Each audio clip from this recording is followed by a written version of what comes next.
Assalamualaikum warahmatullahi wabarakatuh. Kita lanjut lagi perkuliahan kita mengenai R. Nah, jadi pada video kali ini kita akan bahas mengenai sekilas sejarah R dan apa yang bisa dilakukan R. Nah, itu dia. Jadi materinya itu nanti ada namanya visualisasi data, analisis statistik, membuat aplikasi Pokemon, nah seperti itu, sampai sejarah R dan tim inti R. Ya. Nah, jadi materi pada video yang ini sekarang itu merupakan isi e-book saya, ya, bahasa pemrograman R untuk pemula bagian 1.4. Videonya ini part kedua, itu dia. Jadi jadi teman-teman bisa download di e-booknya, download gratis di www.startcomma.com. Nah, ini dia e-booknya. Nih, nah ini e-booknya download di sini. Nah, pada video part yang sebelumnya, part yang ke-1 ini, di situ saya udah ngebahas ya tentang referensi baca tentang R. Sampai terakhir itu saya bahas sampai fitur HTML file, menulis script HTML di RStudio. Nah, untuk yang sekarang ini kita bahas yang ini. Nah, ini dia. Yang bab 1 part kedua. Jadi, ini e-booknya seperti ini, ya. Ini dia. Jadi, yang akan kita bahas sekarang di bagian ini. 1.4. Nah, sejarah R dan apa yang bisa dilakukan R. Nah, itu yang akan kita bahas sekarang. Oke, kita langsung aja mulai. Kita menuju ke bagian 1.4. Ya. Nah, ini dia. Nah, R, jadi apa sih itu R? Sebenarnya R itu ya, R merupakan bahasa pemrograman statistika atau bahasa pemrograman yang dapat digunakan. Nah, jadi R itu dia bisa digunakan untuk visualisasi data. Nah, itu dia. Jadi teman-teman bisa menggunakan R untuk visualisasi data. Artinya, teman-teman bisa menggunakan R untuk membuat berbagai grafik dengan menggunakan R. Nah, ini contohnya. Di sini saya punya kode. Nah, ini dia. Ini saya bekerja di R Notebook ya, di R Notebook. Nih. Sudah saya bahas sekilas mengenai R Notebook itu di part yang ke-1 di sini. Saya sudah bahas mengenai R Notebook. Nah, di part yang ini sudah saya bahas ya. Di sini ada bagian R Notebook, itu sudah saya bahas. Kita lanjut lagi. Nah, jadi ini contoh kode R yang saya buat, di mana kalau dieksekusi dengan menekan tombol ini, maka akan muncul grafik di bawahnya. Lagi proses ya. Nah, itu dia. Jadi ini kode R. Kode R ini ya dieksekusi dengan menekan tombol ini, run current chunk, maka akan muncul grafik. Nah, jadi ternyata R bisa digunakan untuk membuat berbagai grafik. Contoh sederhananya ini grafik batang. Sebenarnya masih banyak lagi yang bisa dilakukan R untuk membuat berbagai grafik.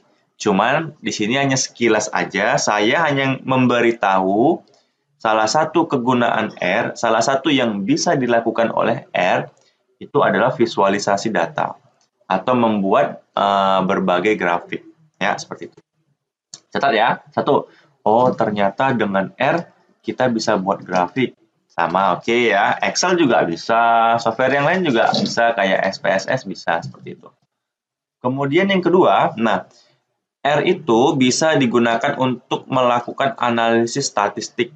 Nah, teman-teman, contohnya seperti ini, kayak kita menghitung nilai rata-rata, nilai standar deviasi, nilai minimum, nilai maksimum. Nah, R itu bisa digunakan untuk menghitung menghitung statistik seperti itu.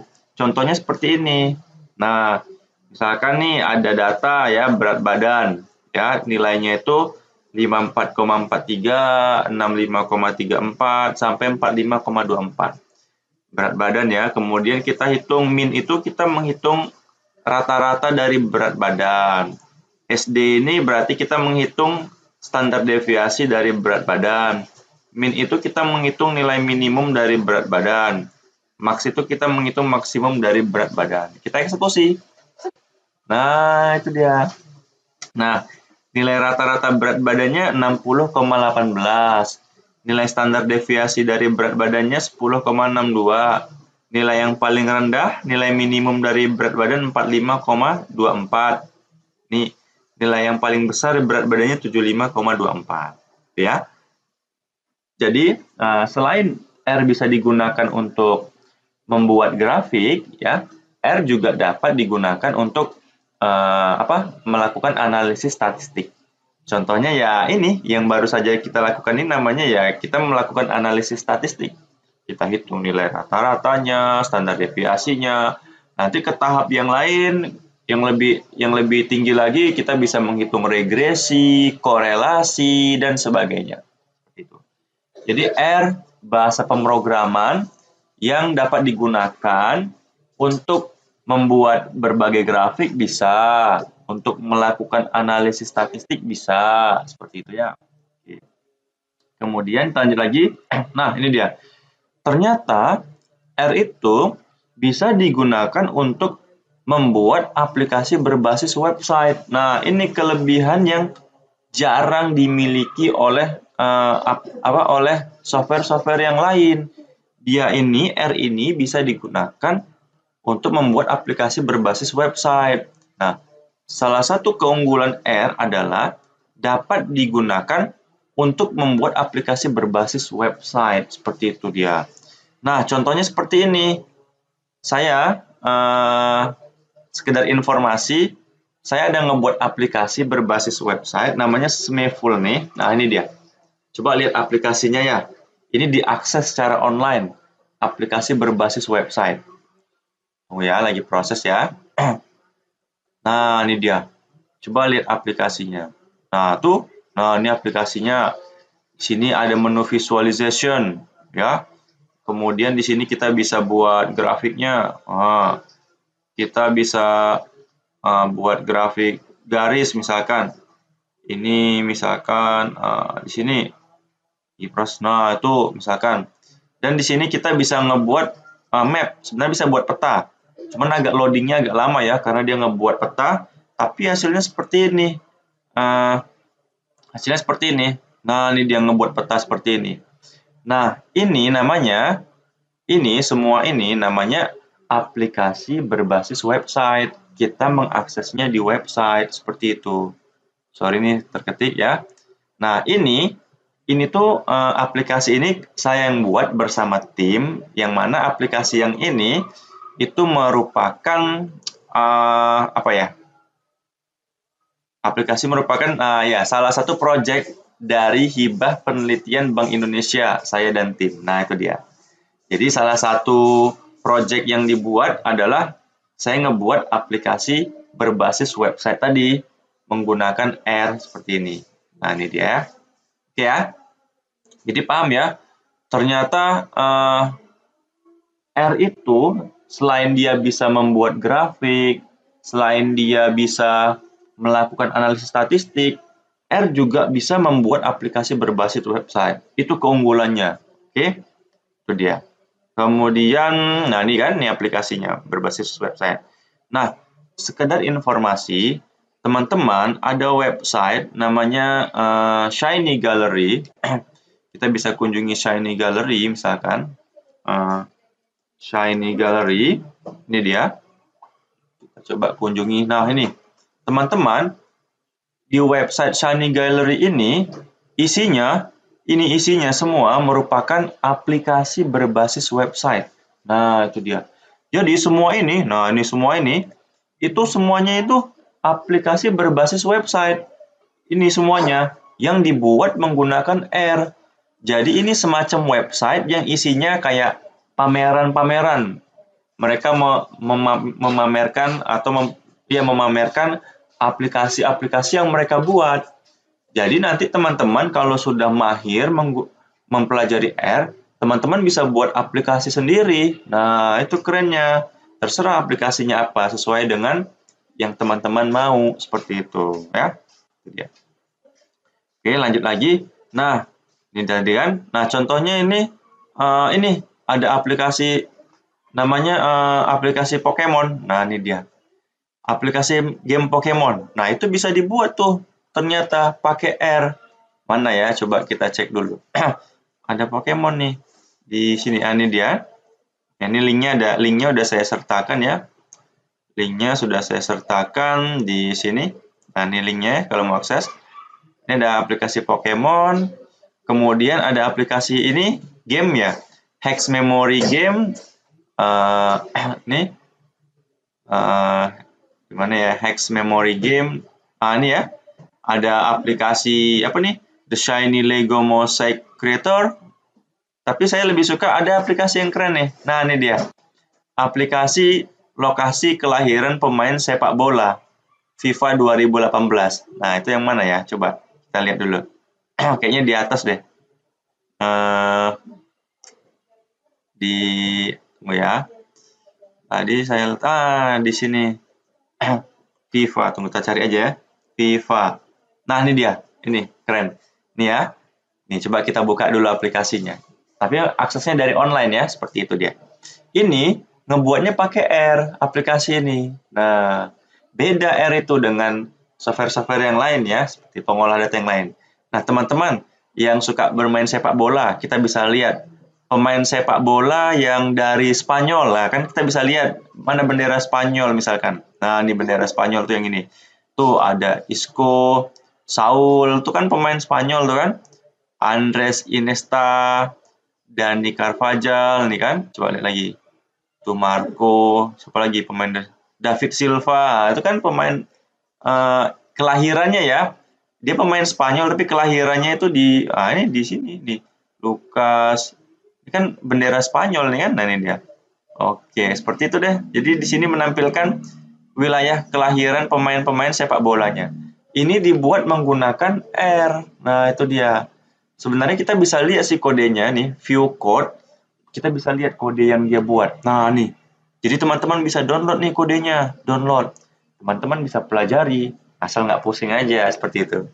Kode R-nya pasti banyak sih, seperti itu. Tapi ini sekilas aja ya. Ternyata R itu nggak hanya sebatas mengolah data, buat grafik. Ternyata lebih jauh lagi dia bisa membuat aplikasi yang keren-keren, seperti itu.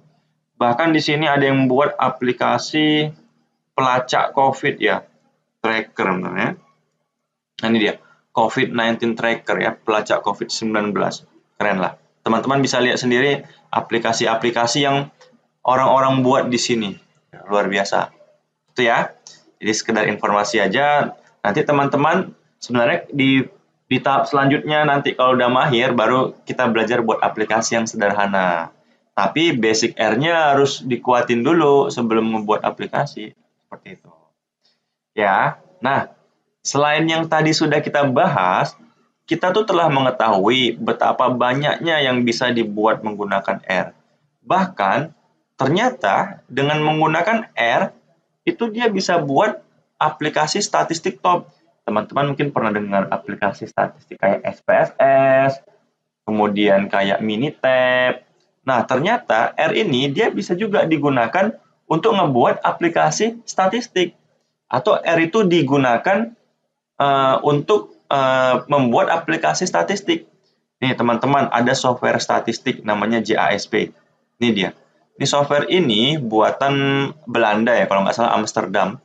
Nah, ternyata software statistik ini namanya JASP itu dibuat juga komponennya ada pakai R.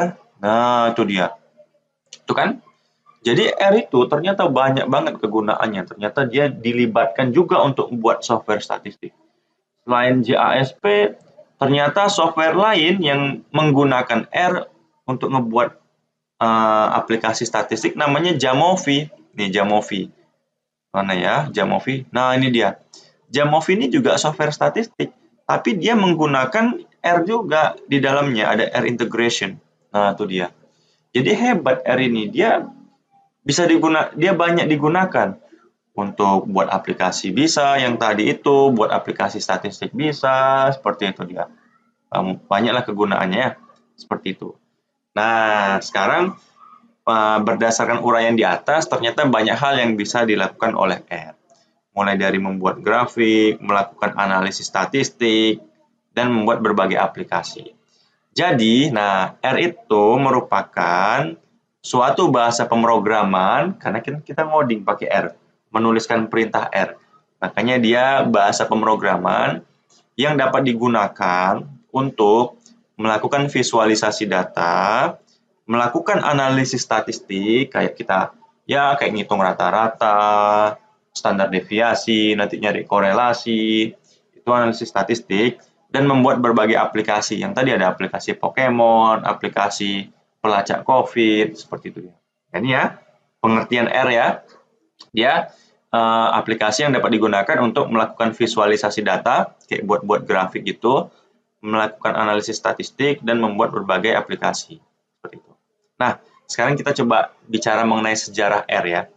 Jadi R itu awalnya itu dia dibuat oleh namanya Ross IHK dan Robert Gentleman. Nah, ini orangnya nih.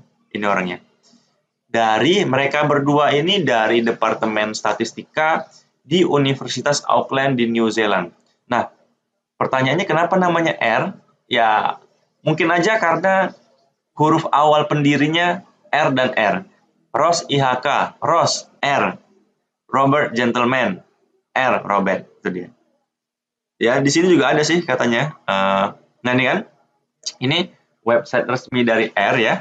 Teman-teman bisa kunjungi ya. Di sini, ini dia. R was initially written. R pada awalnya diinisialisasi, pada awalnya ditulis oleh Robert Gentleman dan Ross IHK. Juga dikenal RNR, ya. RNR. Artinya Robert R. Ross, RNR. Jadi R seperti itu ya. Dari Departemen Statistik di Auckland. Seperti itu ya. Kemudian, nah ini dia. Saat ini R dikembangkan oleh R Development Core Team. Jadi, sekarang ini R itu dikembangkan oleh ada tim intinya. Siapa aja sih tim intinya nih? Jadi, tim inti ini ya mereka lah yang banyak berkontribusi mengembangkan R. Nih the R Core Team ya. Tim intinya itu kayak Douglas Baird, John Chambers, Peter Dalgaard, ada juga di dalamnya Robert Gentleman, kemudian ada juga dalamnya Ross IHK, seperti itu. Jadi inilah orang-orang yang ada di tim inti ya, R Core Team, tim inti R, ya yang banyak lah berkontribusi sekarang mengembangkan R. Ini dia, seperti itu ya. Oke, munculnya R sebelum R muncul, sebenarnya ada bahasa selain R, namanya itu bahasa S. Jadi R ini dia itu terinspirasi dari bahasa sebelumnya, namanya bahasa S. Nah, bahasa S ini juga bahasa statistika ya, diciptakan oleh John Chambers dan rekan di Bell Labs atau di laboratorium AT&T Bell, seperti itu dia. Nah, teman-teman, ada namanya bahasa S, bahasa C. Ya, itu dikembangkan di laboratorium AT&T Bell, seperti itu dia. Nah, ini kontributornya tadi sudah dijelaskan. Pada awalnya R itu ya pada awalnya dikembangkan atau dibuat oleh Robert Gentleman dan Ross IHK. Kemudian selanjutnya baru R-nya dikembangkan oleh tim inti R yang terdiri dari Douglas Baird, John Chambers, dan rekan-rekannya, seperti itu. Nah, jadi semoga bermanfaat ya. Mohon maaf atas segala kekurangan. Assalamualaikum warahmatullahi wabarakatuh.